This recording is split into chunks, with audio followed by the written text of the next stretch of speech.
The house had that eerie kind of stillness that made my skin prickle, the kind of silence that didn't feel peaceful but watchful, as if the walls themselves were waiting for something. When Mrs. Cunningham opened the door, her smile was polite but stiff, the corners of her mouth too tight, like she was holding something back. I tried to ignore the uncomfortable feeling creeping up my spine, reminding myself that this was just another babysitting job. Another night of easy money watching a sleeping kid while scrolling through my phone on their couch. Still, as she ushered me inside with hurried gestures, I couldn't shake the sense that something was just off. The house was too clean, too neat in a way that didn't feel lived in, like a model home staged for potential buyers rather than a place where a family actually lived their daily lives. The air smelled faintly of cinnamon and something artificial, a scent so perfectly distributed that it made the house feel even less real. Mr. Cunningham barely acknowledged me, checking his watch and grabbing his coat with the kind of distracted urgency that suggested he wanted to be gone 5 minutes ago. He muttered something about Tommy already being asleep and how I shouldn't have any trouble, not even pausing to make eye contact before stepping past me toward the door. Mrs. Cunningham lingered for just a second longer, her eyes darting toward the darkened hallway before settling on me with an unreadable expression that sent an odd chill through me. "If he wakes up," she said, her voice too bright, too rehearsed, "just tell him we'll be back soon." Before I could respond, she was gone, the front door clicking shut behind them with a finality that sent a shiver down my spine. For a long moment I just stood there, listening to the quiet hum of the refrigerator, the faint rustle of trees outside, the distant sound of a car passing down the street. Then just like that, the silence swallowed everything again, and I was completely alone.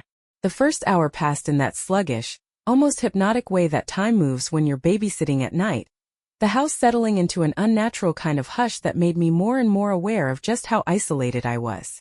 I checked on Tommy once, easing open his bedroom door to find him curled into a small bundle beneath his covers, his tiny hands clutching a well-worn stuffed rabbit, his chest rising and falling in steady little breaths. He was deep asleep, completely oblivious to the strange heaviness that seemed to linger in the house, and I told myself I was just being paranoid. Back in the living room, I flipped through channels mindlessly, watching the glow of the television dance against the empty walls, trying to ignore the way my own reflection seemed slightly distorted in the darkened screen. I wasn't sure what was making me so uneasy, but I couldn't shake the feeling that something about this place didn't fit, like a puzzle piece forced into the wrong spot. The shrill ring of the landline phone shattered the silence, making me jump so hard I nearly knocked the remote off the couch. My heart hammered against my ribs as I stared at the old cordless phone sitting on the side table, its little screen glowing an unfamiliar number. Nobody used landlines anymore, at least not for anything normal, and for a long moment I debated whether to even answer it. Finally, swallowing the unease curling in my stomach, I reached out and pressed the button, lifting it slowly to my ear. "Hello." My voice came out quieter than I intended, almost hesitant, and for a second, there was nothing but static on the other end, a faint, crackling breath that sent an unexplainable chill down my spine. And then just as I was about to hang up, a whisper threaded through the static, so soft and close it felt like it was inside the house with me. "I like your sweater," the voice said, the words curling in my ear like a breath against my skin. My whole body went cold as I turned, my eyes scanning the empty room, the empty windows, the dim hallway leading to Tommy's room. I was alone. And yet, somehow someone was watching me. I sat there frozen, gripping the phone so tightly that my fingers ached, my breath coming in short, uneven bursts as I stared into the dimly lit room around me. Every instinct I had was screaming at me that this wasn't some prank call, that whoever had whispered those words wasn't just messing around, they had seen me. My sweater, an old, oversized gray one I had thrown on before leaving the house, was something no one outside this house should have known about. Something that sent a slow, crawling sensation over my skin as I tried to convince myself there had to be a logical explanation. Maybe the Cunninghams had security cameras inside. Maybe this was some cruel joke from an ex. Or maybe, even worse, someone was outside peering in through one of the windows hidden in the darkness just beyond my sight. My eyes darted toward the nearest one, but all I saw was the faint reflection of the TV screen bouncing off the glass, my own wide-eyed stare looking back at me, tinged with something close to panic. The phone was still pressed against my ear, the heavy silence on the other end stretching out longer than it should have, like whoever was there was waiting for something. lingering just enough to let me know they were still listening. The air in the house felt different now, heavier somehow, like the walls were pressing in just the slightest bit. Like the space around me wasn't quite the same as it had been 5 minutes ago. My throat was dry when I finally forced out the only words I could think of, my voice steadier than I felt. "Who is this?" I asked, my fingers curling tighter around the armrest of the couch, half expecting a response, half praying there wouldn't be one. For a moment there was nothing but the faint hum of static, and then, so softly I almost didn't catch it, the voice whispered again, low and deliberate, as if savoring every word. "You shouldn't be here, Lisa." I didn't remember hanging up, but suddenly the phone was back on the table.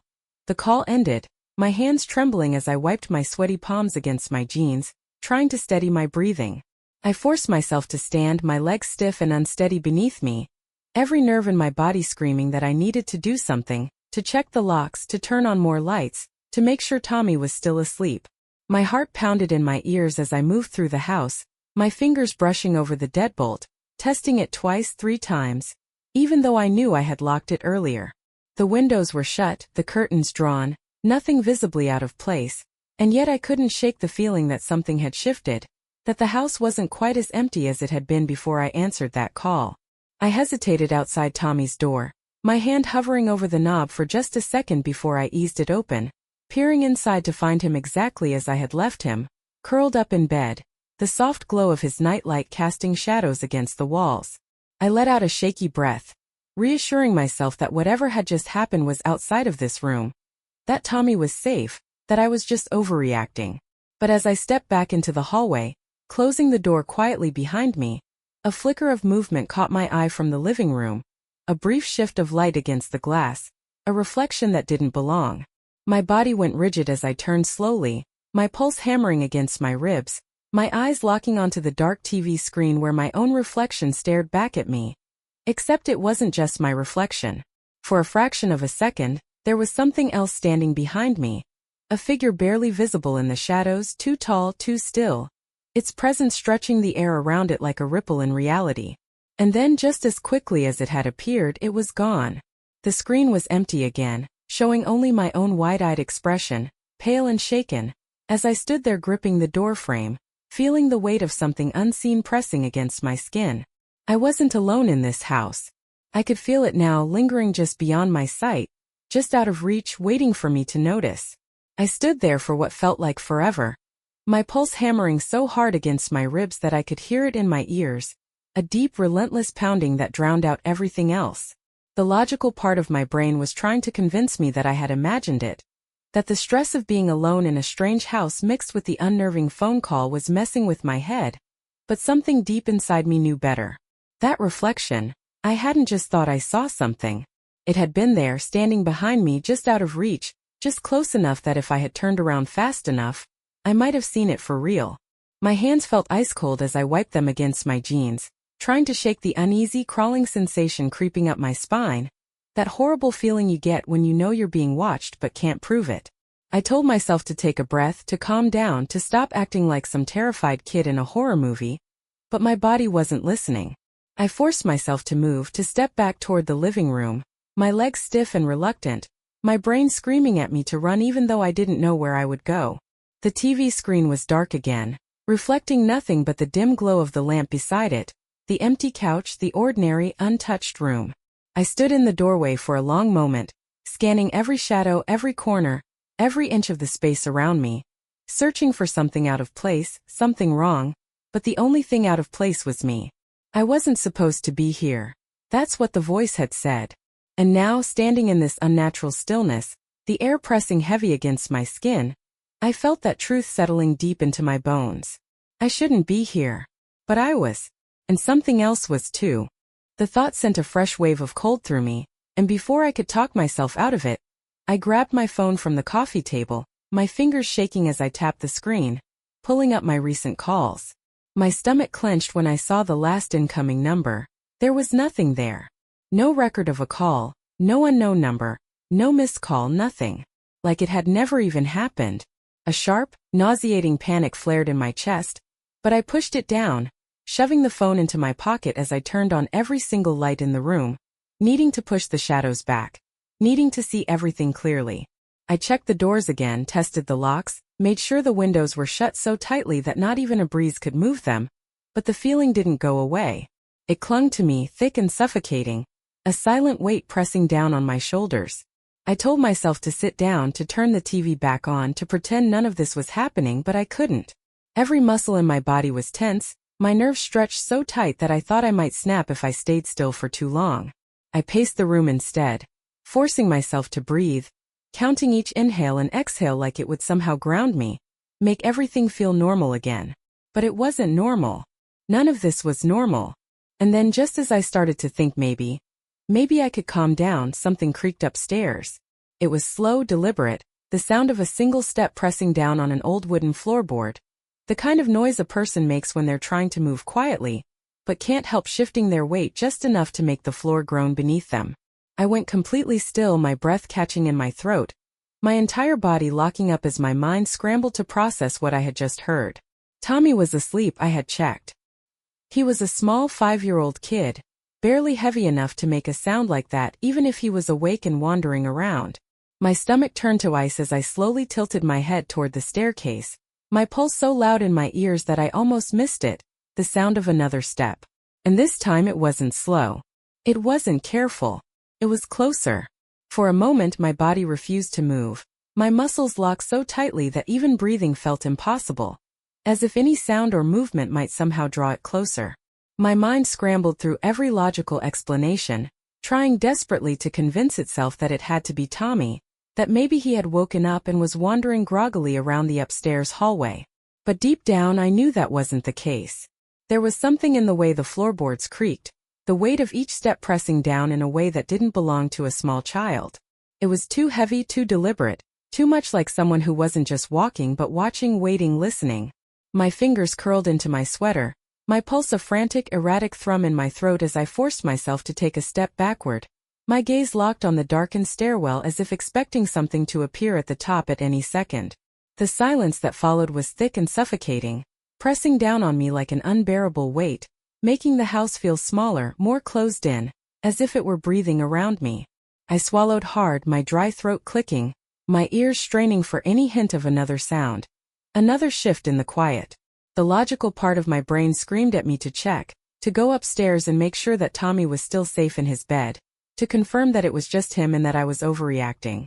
But the deeper, more primal part of me, the part that had been whispering warnings in the back of my mind all night, was telling me something else entirely. Do not go upstairs. Do not look. Do not give it the chance to see you first. My fingers brushed against my phone in my pocket, the cold glass a small, useless comfort as I debated calling someone, anyone, just to hear a voice that wasn't mine, to remind myself that there was a world outside this house, that I wasn't trapped in whatever this was alone. And then just as I was about to move, something changed. It wasn't a sound, not exactly, but a shift, a presence, something unseen but unmistakably there, thickening the air around me in a way that made my skin prickle, my breath catch in my chest. The hair on my arms stood on end, my body reacting to something before my mind could even process what it was, before I could rationalize that I was just imagining it. My eyes flickered toward the living room window, toward the reflection in the dark glass, and my entire body went cold. In the faint, distorted outline of the room, I could see myself standing there, frozen in place, but I wasn't alone. There was something else standing at the top of the stairs, just barely visible in the reflection, a shape that wasn't fully formed, wasn't fully human, an absence of light in the shape of a person. It didn't move. It didn't shift. It only watched. A breath I hadn't realized I was holding escaped in a sharp, shaky exhale, my entire body screaming at me to run, to do something, but I couldn't. I just stood there, locked in place, staring at that unmoving shadow in the reflection, too terrified to turn around, too terrified to see it without the barrier of glass between us. My legs trembled as I forced my fingers to move, inching toward my phone with painstaking slowness, as if even the slightest motion might make it react, might make it real. But before I could even reach for the screen, the power in the house cut out. The lamps, the TV, every single light, gone in an instant, swallowing the house in complete and suffocating darkness. And in that final flickering moment before the room was swallowed whole, I saw it shift, just the slightest tilt of its head in my direction, just enough to let me know. It knew I had seen it too. The second the lights went out, The entire house felt different, like something inside it had shifted, like I had stepped into a version of this place that wasn't meant to be seen. The darkness wasn't normal. It wasn't just the absence of light, but something thicker, something that pressed against me, wrapping around my limbs like it was aware of me. My breathing was too loud, too sharp in the oppressive silence, and I had to clamp a hand over my mouth to keep myself from making any more noise. My phone was still in my pocket, but I didn't dare reach for it, not yet, not when I knew that the second I turned on that screen, I wouldn't be alone in its glow. My legs felt like lead, every muscle locked so tightly that it hurt, and for a moment I thought I might actually be paralyzed with fear. But then from the top of the stairs I heard it. A slow dragging step. And then another. It wasn't just movement, it was calculated, unhurried. The sound of something deliberately coming closer. Not rushing, not lunging, but taking its time, because it knew I had nowhere to go. My fingers twitched at my sides, my mind screaming at my body to run, to move, to do anything but stand here like a deer caught in the headlights of something that wasn't even using eyes to see me. I took a slow, cautious step backward, my socked feet barely making a sound against the hardwood floor. My pulse hammering against my skull so violently I thought I might pass out. I could feel it now, closer than before, closer than it should be, closer than what was possible in just those few seconds. The air felt charged, thick with something wrong. Something that didn't belong in a house, in a hallway, in the world as I understood it. And then, breaking through the thick, suffocating silence, a voice, not whispered, not distorted, but clear and deliberate, as if it were standing right behind me. Lisa. I don't remember making the decision to move. I only remember the explosion of panic in my chest, my body reacting before my brain could catch up, before I could process the sheer wrongness of what I had just heard. My hand shot to my phone, my thumb slamming against the screen as I blindly ran, stumbling forward into the kitchen, my vision tunneling, my only thought, get out, get out, get out. The screen flared to life in my shaking hands, the artificial glow cutting through the thick blackness, and for one terrifying moment, I was too scared to turn around, too scared to see what I already knew was too close. I lunged for the back door, fingers scrabbling at the lock, my breath coming in short, panic gasps as I struggled to twist it open. But then the phone in my hand rang.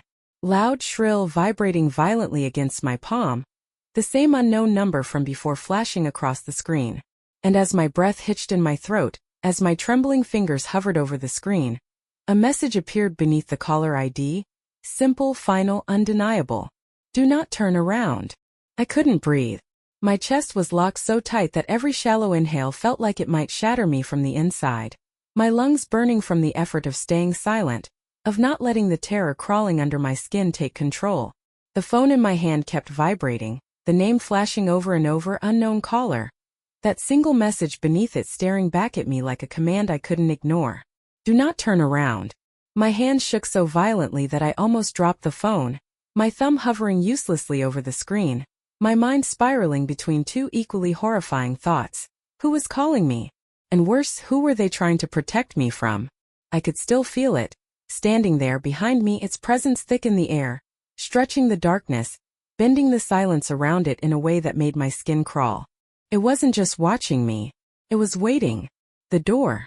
I needed to get the door open. My fingers scrambled at the lock, clumsy and numb with panic, my ears straining to hear over the deafening pound of my own heartbeat. I didn't know what would happen if I turned around, if I made the mistake of seeing whatever had crept so close without a single sound. But I knew that if I did, I wouldn't get another chance. The lock finally gave with a harsh metallic click, and I nearly sobbed in relief, wrenching the handle down, pulling the door open, only to be met with a solid wall of darkness. The backyard, which had been dimly lit by the street lamps just minutes ago, was gone, swallowed by something thicker than night, something that wasn't just an absence of light but a complete and total void. My stomach lurched violently, my brain refusing to process what I was looking at. Because this wasn't just darkness. This was something else. I slammed the door shut, staggering back, my body caught between two horrors, the thing behind me and the thing outside.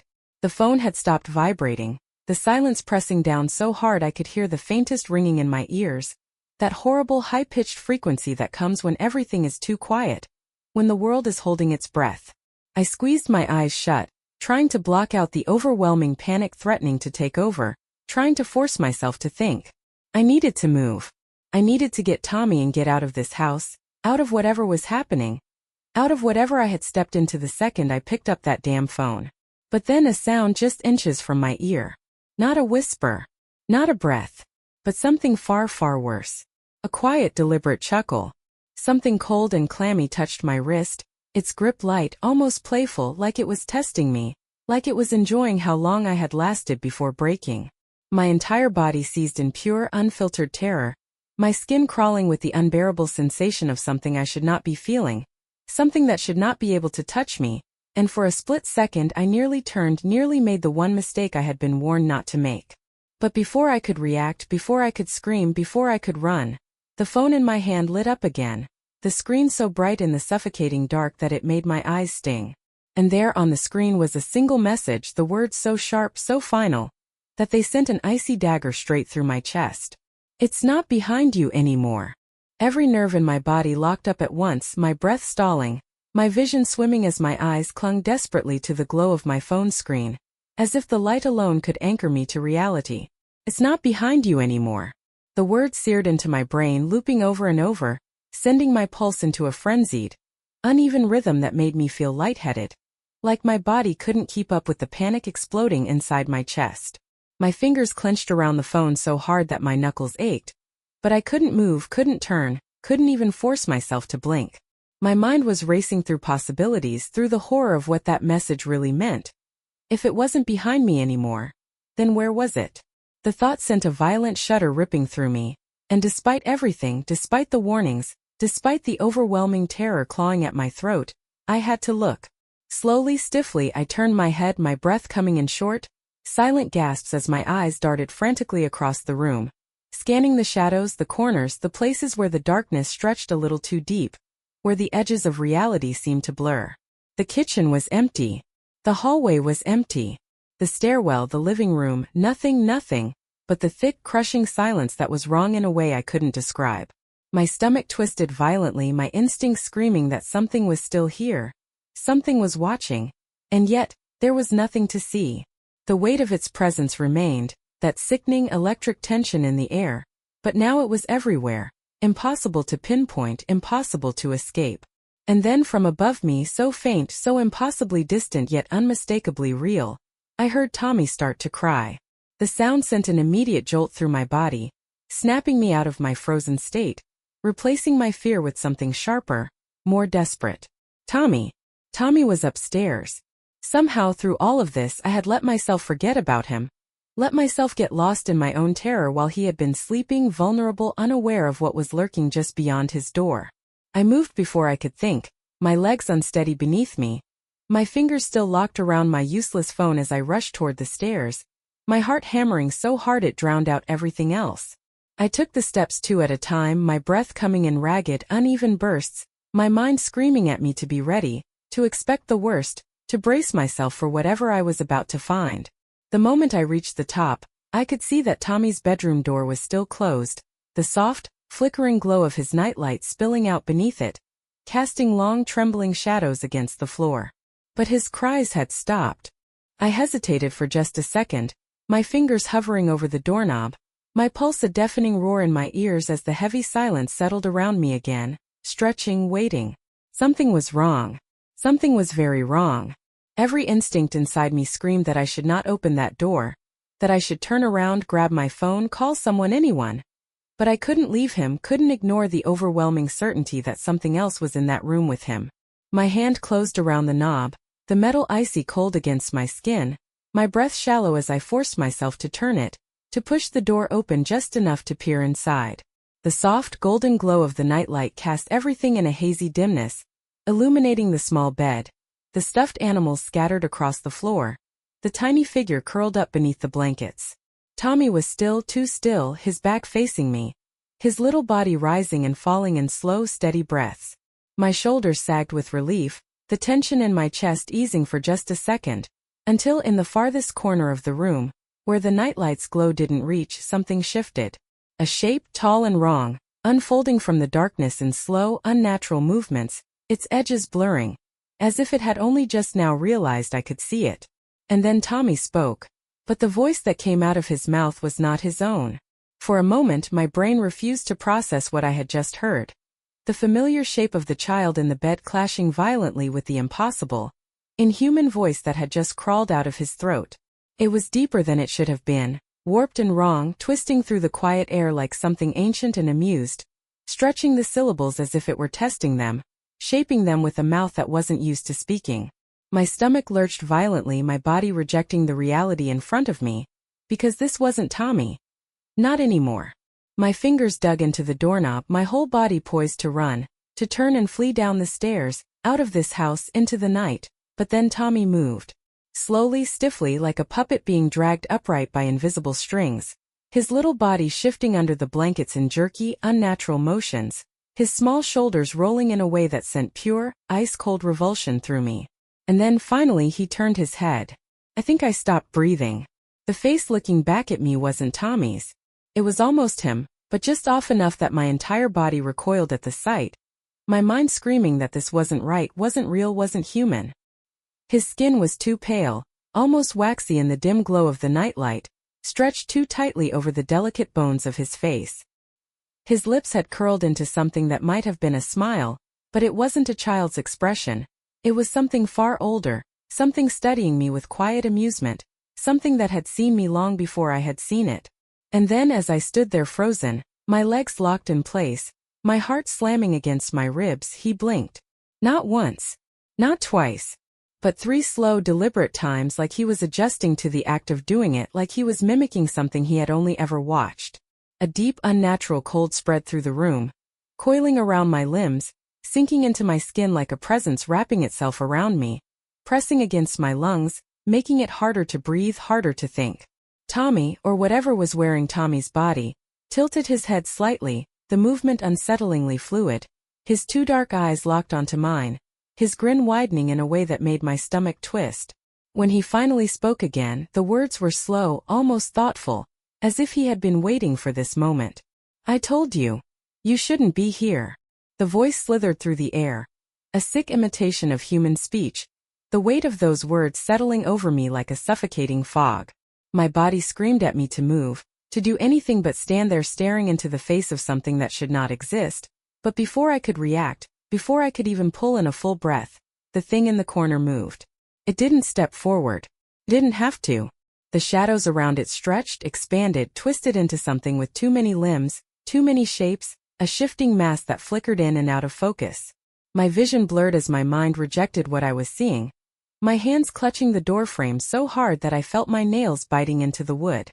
The air around me grew heavy, the room tilting slightly, a sickening lurch that made my stomach churn, as if reality itself was shifting, unraveling, warping into something I wasn't supposed to understand. The thing in Tommy's bed let out a quiet please sound, a laugh. And then all at once every single light in the house went out. The darkness around me was wrong. Not just the absence of light, but something with depth, something thick and smothering, something that seemed to pulse with a slow, unnatural rhythm, like it was alive. I could feel it pressing against my skin, seeping into my lungs with every shallow breath, winding itself through the air around me like invisible fingers curling against my throat. My body refused to move, locked in place by the sheer weight of terror pressing down on me, every instinct screaming that something was here, something I could not see but could feel, waiting, watching, knowing. My fingers twitched at my sides, barely responding, my body numb with fear, my pulse hammering in my ears so loudly that it almost drowned out the silence. Almost. Because beneath the frantic pounding of my heartbeat, I could hear it, that slow, wet, dragging sound creeping closer, impossibly steady, impossibly slow, like something pulling itself forward inch by inch, savoring the moment. And then the voice came again. Lisa. You remember now, don't you? It didn't come from one direction. It didn't whisper from behind me or echo from across the room. It was inside me, curling beneath my skin, twisting around my thoughts like a memory that had been buried for years, and was now clawing its way back into the light.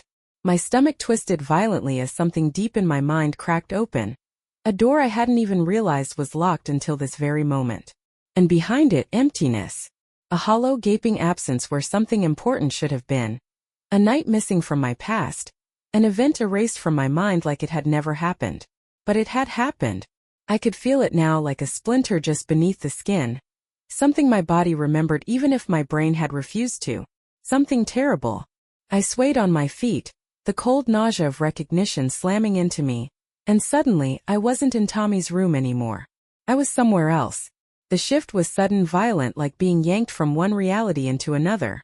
The oppressive blackness lifted, but instead of the bedroom, I was standing in a dimly lit hallway, the wallpaper peeling, the air thick with the scent of mold and something rotting just beneath the surface. The house was the same, but it wasn't. The walls were different, the furniture was older, dust-covered, untouched by time yet still somehow decayed.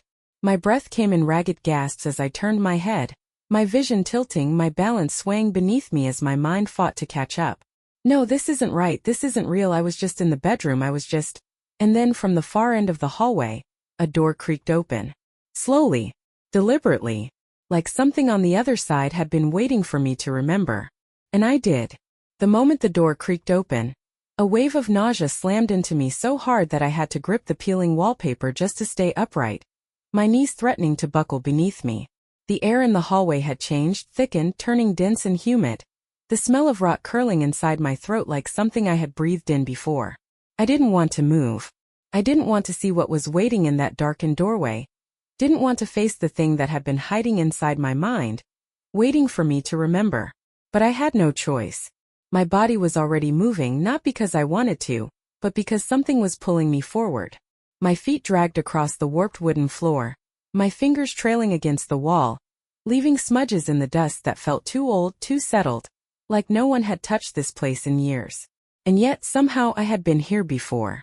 The realization made my stomach twist violently, my breath catching in my throat as I forced myself to look inside the room. It was small, suffocatingly so, the ceiling lower than it should have been, the walls closing in at angles that didn't feel quite right. A single bare bulb swung lazily from the ceiling, casting sickly yellow light over the thing in the center of the room. At first, I thought it was just a chair, an old wooden rocking chair, sitting in the middle of the dust-covered floor, facing the doorway as if someone had been waiting for me to arrive. But as my eyes adjusted, as my vision sharpened through the haze of confusion and dread, I saw the shape of something sitting in it. My pulse stuttered in my throat, my fingers tightening against the doorframe as I took an unwilling step closer, my body screaming at me to stop, to turn back, to run. But I didn't run. I couldn't. I could barely breathe as I inched forward, my heartbeat a slow, suffocating drum inside my skull, each beat pushing me deeper into something I had spent years trying to forget. And then as I took another step, the thing in the chair moved. Just enough for me to see the way its head tilted, slow and deliberate, the dim light catching the smooth, waxy surface of a face that wasn't quite human. My stomach lurched as I realized the skin was too pale, stretched too tightly, the mouth slightly parted in a way that suggested it wasn't used to forming expressions. The eyes were open, and they were looking right at me. My breath hitched, a sharp, involuntary sound escaping my lips, and as soon as the noise left my mouth, the rocking chair began to move. A slow, rhythmic creak forward and back, as if something inside it had been waiting for permission to wake up. I didn't wait to see what happened next. I ran. I stumbled back into the hallway, nearly collapsing against the opposite wall as my body finally listened to the fear screaming through my veins, my hands grasping wildly for something, anything to hold on to. The walls felt softer now, pulsing like they were breathing, like the house itself was alive, closing in around me, trapping me inside. My vision swam, the air growing hotter, heavier, the stench of rot and something sweet thickening with every gasping breath I took. I had to get out. I had to get out. But as I turned, as I forced my legs to move, a voice echoed from the room behind me, soft, lilting, almost amused. "You left me here, Lisa." The words crawled up my spine, wrapping around my throat like fingers made of shadow. And just before I lost all sense of direction, before the world tilted and blurred, I remembered why that voice sounded exactly like mine. I couldn't breathe. The voice, my voice, still rang in my ears, wrapping around me like a noose, squeezing tighter with every second that passed.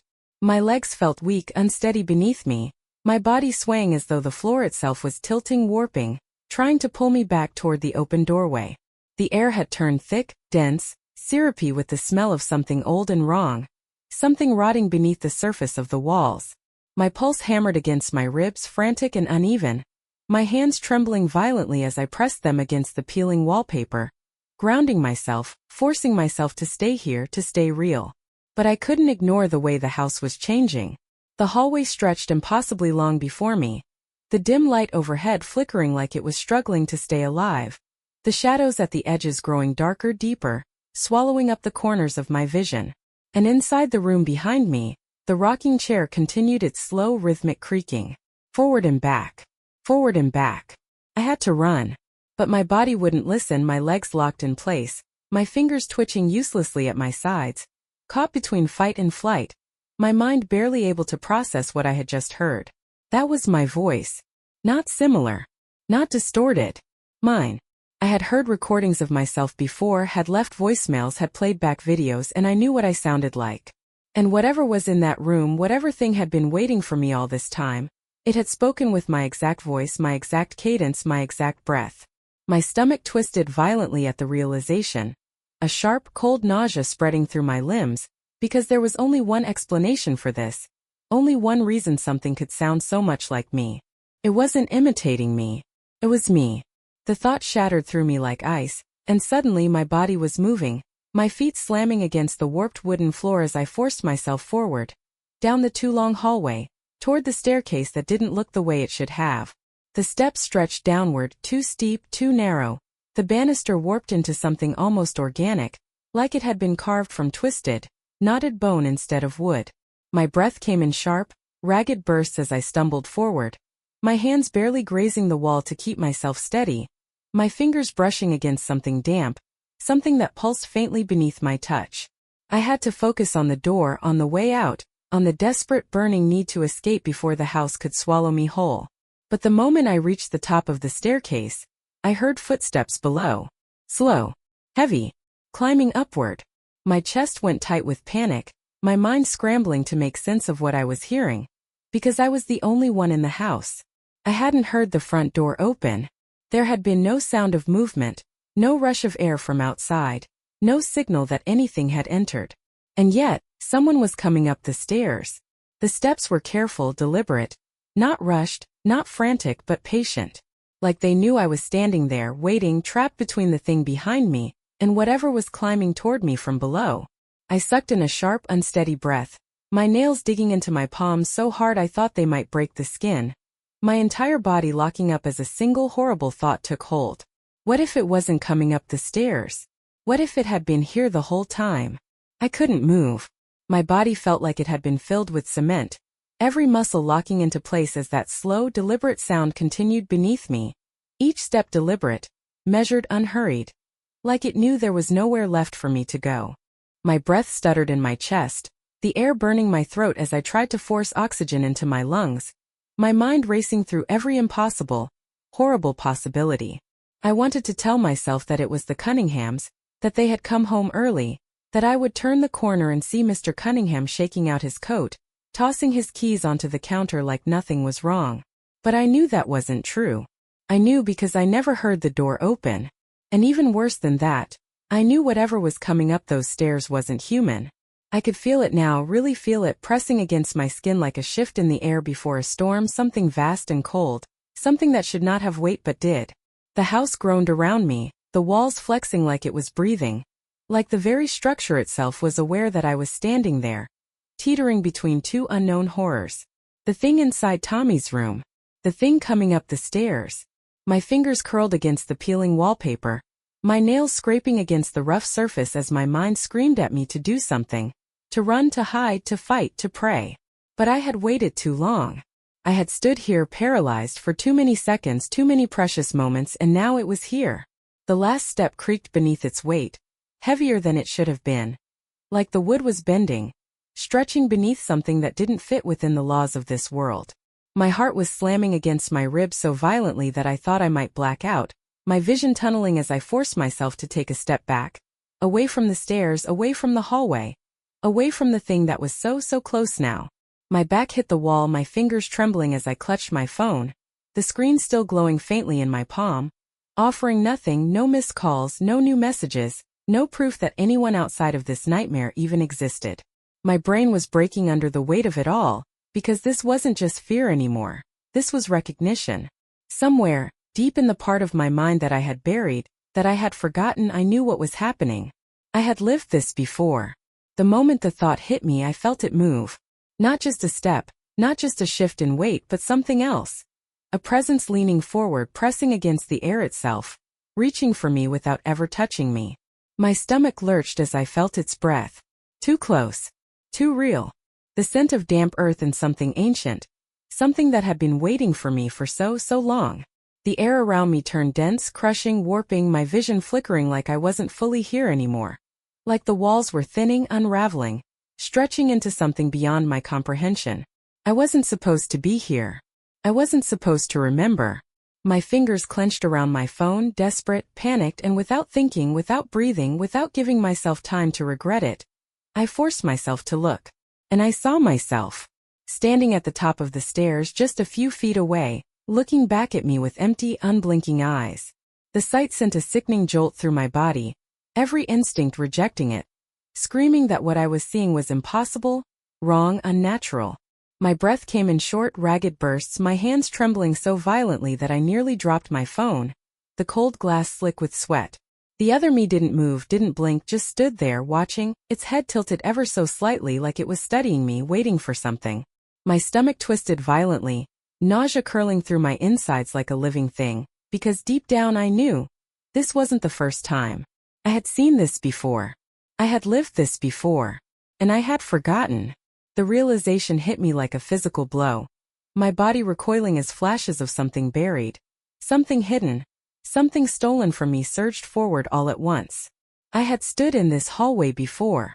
My head pulsed with a deep splitting pain, memories pressing against the inside of my skull like something trying to break through, trying to remind me of what had really happened that night, what had led me to this moment. I felt lightheaded, my balance swaying, the edges of my vision swimming as I tried to hold on to reality, tried to focus on the thing that was standing in front of me, wearing my face. But even as I struggled to process it, the truth slithered into my mind like a whispered secret, a cold, sickening certainty that made my skin crawl. I was looking at what was left of me, the other me, the thing that had taken my place, tilted its head further, a slow, unnatural movement that sent a shudder ripping down my spine. Then finally it spoke. "You left me here, Lisa." The voice was mine but not mine, echoing like it was coming from somewhere deeper than sound. I sucked in a sharp breath, my fingers digging into my palms, nails biting hard enough to break the skin, desperate for something real, something solid, something that proved I was still here. But I wasn't, was I? Not really. The memories were unraveling too fast now, too much to handle all at once. The phone calls, the missing time, the night I had never come home. I had never left this house. And whatever had stayed behind had been waiting for me to remember. Panic surged through me, raw and uncontrollable. And I did the only thing I could, I ran. I turned so fast I nearly lost my footing, my vision blurring as I stumbled toward the stairs, toward the door that had never let me leave. The house groaned around me, the air warping, distorting, the walls breathing, shifting, stretching wider and taller as if to swallow me whole. I didn't stop. My pulse pounded in my ears, my breath coming in short, desperate gasps as I lunged for the front door, my fingers grasping wildly for the handle, only to feel it disappear beneath my touch. The door wasn't there anymore. There was only the hallway, stretching endlessly before me, looping back on itself, trapping me inside just like before. And from behind me, too close now, too certain, too final, I heard my own voice whispering in the dark. "You can't leave, Lisa. You never did." The grip on my shoulders tightened, not just holding me but pulling me, dragging me backward into the suffocating dark, deeper into the house that had never let me go. My nails scraped against the wall, desperate to latch onto something solid, something real, but the surface beneath my fingertips felt wrong, smooth and endless, like I was clawing at nothing. My breath came in short, ragged gasps, my chest burning, my lungs refusing to take in enough air. The house was warping around me, shifting like a living thing, folding in on itself in ways that didn't make sense, doorways stretching, hallways bending, shadows pooling and twisting into something with too many limbs. I wanted to scream, to fight, to wake up, but some terrible part of me already knew. This wasn't a dream. This was memory. This was truth. And I was too late to change it. Behind me, the thing that had become me was whispering. the sound curling against my ear like a breath that wasn't warm, wasn't cold, just empty. "You left me here, Lisa," it murmured, the voice barely more than a vibration beneath my skin, slithering through my bones, sinking into me. "You forgot me. But I never forgot you." My stomach twisted violently, my mind flashing back to the night I had died, to the missing time, to the memory that had been stolen from me. I had stood in this hallway before. Just like this, heart-hammering, breath shallow, my phone a useless weight in my pocket. I had seen something in the reflection of the TV, in the darkened window, in the places you're never supposed to look too closely. And I had realized far too late that I wasn't alone. The thing inside the house had seen me first. It had taken me first. And when it had stepped into my skin, into my life, I had been the one left behind. The cold rush of realization hit me so hard that I nearly collapsed, my body going limp, my head spinning, the walls stretching taller, the ceiling bending upward into a yawning, endless void. The memories were unraveling too fast now, too much, too soon, too real. I had been here before. I had struggled like this before. I had begged before. And it had never mattered. I squeezed my eyes shut, my lips parting. A sob caught somewhere deep in my throat, but no sound came out, because I already knew how this ended. The house had swallowed me before, had taken me in whole, had left me trapped inside its walls, a forgotten echo, a ghost in my own story. And now it was taking me again. The hands on my shoulders jerked me back, hard enough to knock the air from my lungs, and this time when my head snapped up, I saw the truth. The house was gone. The walls had fallen away. I was nowhere. Just a vast stretching nothingness, a space between spaces, a place where time had no meaning, where doors never led anywhere, where people went when they were forgotten. And as the last of my breath left me, as the darkness curled around my throat, my arms, my legs, dragging me into itself, consuming me completely, I realized the most horrifying truth of all. This had always been the last night. I had just been waiting to remember. And now I never would again. There was no more falling. No more walls. No more house. Just emptiness. A vast stretching nothing that wrapped around me like a second skin, pressing against my limbs, sinking into my bones, erasing the edges of who I had been. I couldn't move, couldn't breathe, couldn't even tell if I still had a body at all. Or if I was just thought now, just memory, just another whisper lost in the dark. The fear that had been consuming me moments ago was slipping away, unraveling like thread, fading into the same empty space where my name, my voice, myself was beginning to disappear. The realization should have terrified me, but it didn't. The house had always been waiting for me to remember, and now that I had, there was nothing left to hold on to. Somewhere far beyond the void, I thought I heard something shift. A distant murmur, the soft creak of a door opening, a faint breath of movement that didn't belong to me. It was so far away, so impossibly distant, but I felt it. Felt the presence of something stepping forward, settling into the world in a shape that used to be mine. The truth settled cold and final in the hollow space where my heart should have been. And suddenly I understood. I had never been the babysitter. I had never left that house, had never made it out, had never escaped what had been waiting for me in the dark. I had died that night. And whatever had taken my place, whatever had walked out of that house in my skin was still out there. The memory of it flickered in my mind, fractured and wrong. A shape that wasn't quite me, wearing my face, my voice, my life, moving through the world like I had never been erased. No one had noticed. No one had questioned it. Because that was the way the house worked. It didn't just take people, it replaced them. And now I was part of it. Another whisper inside its walls. Another ghost trapped in its endless looping hunger, waiting for the next girl to come through its door. I could feel it reaching for someone else already, stretching its unseen hands toward a future that was already decided. A night that would repeat again and again, just like it always had. Somewhere in a world that no longer belonged to me, a phone rang. It was distant, muffled, barely more than an echo, but I felt it. The cycle beginning again. The house calling someone new.